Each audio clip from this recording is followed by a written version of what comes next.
Times of Swaraj में आप सबों का स्वागत है और मैं हूं संतोष सिंह। और आज हम टाइम्स ऑफ स्वराज में चर्चा कर रहे हैं कि नीतीश के कल के उस हरकत को कहिए या फिर कल जो कुछ भी हुआ मेरिन ड्राइव पर जो पुल का निर्माण का काम चल रहा है, या यूँ कहें जेपी गंगा सेतु पर जो कुछ भी हुआ उसको लेकर अभी भी सियासत थम नहीं रही है।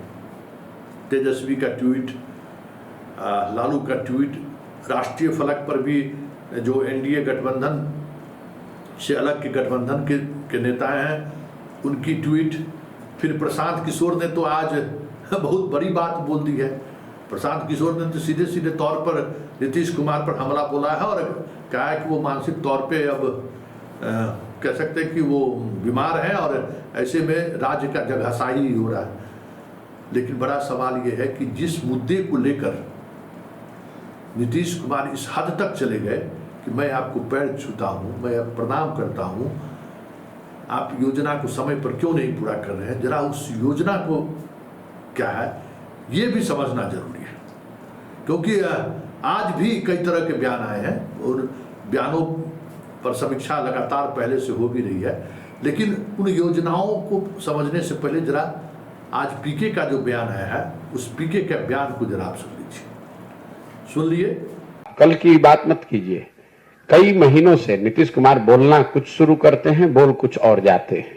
स्वतंत्र भारत के इतिहास में कोई सिटिंग मुख्यमंत्री इस तरह का भाषा और इस तरह के उदाहरण का प्रयोग ये दिखाता है कि इस आदमी की क्या मनोस्थिति है, क्या दशा है। या तो उनको समझ नहीं है या डिल्यूजनल हो गए हैं। मैं अंग्रेजी में रोज कहता हूं डिल्यूजनल हो गए हैं, उनको समझ में नहीं आ रहा कि हम बोल क्या रहे हैं और पूरी जनता हंस रही है। अब उनके राजनीति का अंतिम दौर चल रहा है। 2, 4, 5, 6 महीना जितना दिन खींच कर चल ले, इसके आगे अब चलने वाले नहीं है। पूरे बिहार की जनता रोज देख रही है। सिर्फ एक बयान का मतलब नहीं है। उनकी असंवेदनशीलता, उनकी राजनीतिक हराकिरी, कभी उलट के दाएं कभी उलट के बाएं।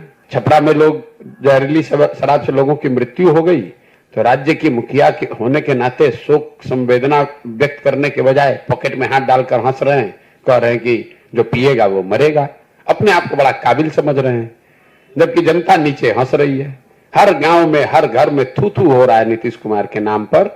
और ऊपर बैठे हुए हैं जो वो है ना, राजा की एक कहानी कि राजा जब को महंगे कपड़े का पहनने का शौक हुआ तो किसी ने बताया भैया और पतला और पतला। तो कोई बुनकर ने आकर ऐसा कह दिया कि बिना कपड़ा पहनाए ही उनको हाथी पर बैठा दिया। राजा घूम रहे, लोग कह रहे वाह वाह कितना बढ़िया कितना बढ़िया। राजा नंगा घूम रहा है, उसको पता ही नहीं चल रहा है कि मैं नंगा हूं। किस तरीके का तंज है, किस तरीके का एक हमला है नीतीश पर कि अब उनकी जरूरत नहीं है। 2, 4, 5 महीने के मेहमान अब नीतीश लगे। लेकिन अब हम बात कुछ इतर भी है कि आखिर वो योजना कौन सी है जिसको लेकर नीतीश इस हद तक उतरा है। देखिए, ये नीतीश कुमार का ड्रीम प्रोजेक्ट है और इस ड्रीम प्रोजेक्ट के शिलान्यास के दिन 2013 में जब ये शिलान्यास हो रहा था उस वक्त मैं भी इस ड्रीम प्रोजेक्ट का प्रत्यक्षदर्शी था।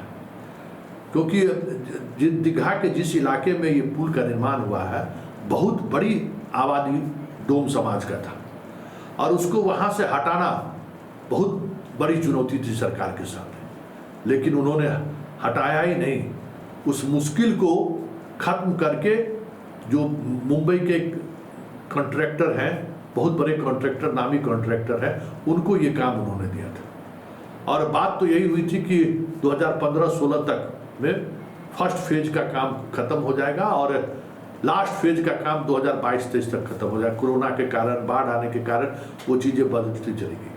देखिए, ये हम बात करें दीघा में जो अभी मेरिन ड्राइव है, मतलब अभी कह सकते हैं कि पटना वालों के लिए वो हार्ट है, हार्ट हृदय है। जो भी परिवार हो, बच्चे हो, युवा हो, लड़के लड़कियां हो, शाम के समय में अगर उन्हें पटना शहर के कोलाहल से दूर कहीं 10 मिनट अगर चैन से बैठने की इच्छा होती है तो मेरिन ड्राइव से बेहतर कोई इलाका नहीं है। नीतीश की इच्छा थी और नीतीश ये चाहते भी हैं कि ये जो मेरिन ड्राइव है वो दीघा जहाँ से शुरू हुआ है सीधा आगे कोइलवर तक चला जाए, मतलब आरा तक चला जाए और इस तरफ मोकामा में मिल जाए। लगभग 120-25 किलोमीटर का ये एरिया है जिस एरिया में ये ये बनाना चाहते, गंगा के तटबंध के साथ साथ ये पुल बनाना चाहते हैं। उनका जो ड्रीम है कि देखिए, जहाँ पटना में अभी दीघा में बना है, 10,000 से अधिक लोगों को एक नए रोजगार का अवसर मिला है, चाहे वो लिट्टी बनाने वाला हो, संगीत सुनाने वाला हो, अलग अलग तरह की चीज़ें आपको वहाँ मिलेंगे मनोरंजन करते हुए, और उसकी कमाई हो रही है और उसका घर चल रहा है। और नीतीश कुमार का मानना है कि ये जो 120 किलोमीटर का एरिया गंगा के तटबंध के साथ साथ अगर हम सड़कों को ले जाते हैं तो एक अलग से एक टूरिज्म का भी स्कोप बढ़ेगा, साथ ही रोजगार के अवसर भी पैदा लेंगे। एक अलग अलग तरीके से लोग यहाँ पर आके रोजगार कर सकते हैं। हर 10 किलोमीटर 15 किलोमीटर पर एक छोटा सा हाट बन सकता है, जहाँ हर तरह की सामग्री भी मिले, वहाँ लोग आए, बैठ के लोग चाय नाश्ता करें, पानी करें, दिन में आकर खेले कूदे। क्योंकि इस पूरे 150 किलोमीटर के एरिया में, 120-130 किलोमीटर के एरिया में ये जो लक्ष्य है कि कहीं गंगा के ऊपर से भी पार करने का है, मतलब फ्लाईओवर भी बननी है, फिर सड़क भी बने, दोनों तरह की योजना है।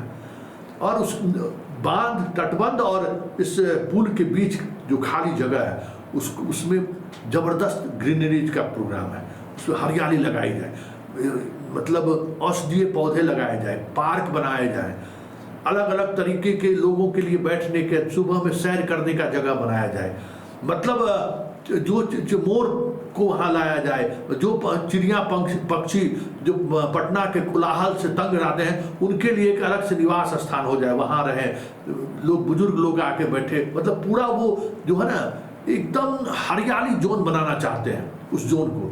ये प्रोजेक्ट है और हर बिहारी का सेंटिमेंट्स उस प्रोजेक्ट से जुड़ा हुआ है।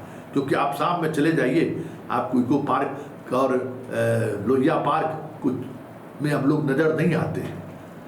सारे के सारे लोग जो घर से बाहर निकलते हैं वो किसी तरीके से चाहते हैं कि मेरीन ड्राइव पहुंचकर सुकून का 2 पल गुजारे। गंगा के किनारे नदी उफान है, क्या दृश्य है, वहाँ लोग आराम से बैठकर घंटों चाय पीते हैं, पकौड़ा खाते हैं और जो मनोरम दृश्य है उसका वो आनंद लेते हैं। अब देखिए, वाटर फॉल वहाँ एक अलग अलग तरीके का खेल गंगा के घाट के साथ शुरू कर दिया गया है, नौका शुरू कर दिया गया, मतलब रोजगार के कई तरह के साधन वहाँ उपलब्ध होने लगे। इसलिए ये प्रोजेक्ट जो है ना, अगर नीतीश कुमार आज इंजीनियर को कह रहे थे कि हम पैर छुए, जल्दी प्रोजेक्ट को पूरा कीजिए, तो ये सिर्फ नीतीश का ये ड्रीम प्रोजेक्ट ही नहीं है, इस प्रदेश के युवाओं का वो ड्रीम प्रोजेक्ट है। जिस दिन ये प्रोजेक्ट पूरा हो जाएगा, आप अंदाजा नहीं कर सकते हैं कि पूरा बिहार बदल जाएगा। उत्तर बिहार को पटना से जोड़ने को लेकर एक पैरेलल ये सड़कें बनेंगी, पैरेलल एक रोजगार का साधन उपलब्ध होगा। हर गांव के आसपास जितने इस मुकामा से आप शुरू कर दीजिए, कोलवर तक चले जाइए, हर गांव जहां गंगा किनारे में जो गांव है उसके आसपास पार्क बनेंगे, चौपाटी बनेगा, अलग अलग तरीके का कह सकते हैं कि खेल, बच्चों के लिए आकर्षण का केंद्र बनेगा। तो वो सारी चीज़ें उपलब्ध होगी ना, आप समझ जाइए कि कितना कुछ बदल जाएगा। इसलिए नीतीश के पैर छूने की बात कहने से कहीं ज़्यादा महत्वपूर्ण बात यह है कि 2200 करोड़ रुपए का यह प्रोजेक्ट 2 साल पहले पूरा हो जाना चाहिए था, वो अभी तक पूरा नहीं हुआ है। और जो 2030 तक ये सारे, मतलब मोकामा से लेके कोलवर तक को पूरा करने का प्रोजेक्ट है, मतलब उसमें भी 2200-2500 करोड़ रुपया सरकार खर्च करने को तैयार है। और ये प्रोजेक्ट पूरा होने का मतलब है कि बिहार का बदल जाना। ऐसे में नीतीश अगर झुके हैं तो उनके उपहास उड़ाने के बजाय पूरे प्रदेश का सेंटीमेंट ये होना चाहिए कि जल्द से जल्द इंजीनियर इस काम को पूरा करें।